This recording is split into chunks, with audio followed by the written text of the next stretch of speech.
అందరికీ నమస్కారం. సంక్రాంతి అంటే నూతన వెలుగు, నూతన కాంతి అని అర్థం. సూర్యుడు భూమధ్య రేఖ నుంచి ఉత్తరం వైపు ప్రయాణించే కాలాన్ని ఉత్తరాయణం అంటారు. అంటే సూర్యుడు ధనస్సు రాశి నుంచి మకర రాశిలోకి ప్రవేశించినప్పుడు ఈ మకర సంక్రాంతి వస్తుంది.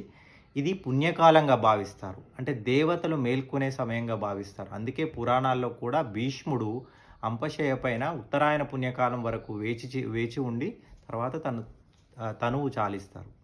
ఈ సంక్రాంతి అనంగానే మనకి రైతులు ఎంతో కష్టపడి కొత్త ధాన్యాన్ని తీసుకువచ్చి కొత్త ధాన్యంతో పిండి వంటలు చేసి అందరికీ పంచి, అలాగే తమ అభ్యున్నతికి కారణమైనటువంటి గోమాతలను కూడా విశిష్టంగా పూజించేటువంటి పర్వదినాలు.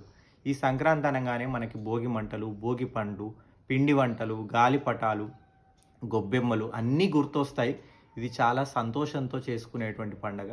మన సనాతన ధర్మంలో అందరూ బాగుండాలి, మనం కష్టపడి సాధించడమే కాదు, చుట్టుపక్కల వాళ్ళు అందరూ బాగుండాలి అనే అభ్యున్నతికి సంబంధించినటువంటి ఈ పండగ.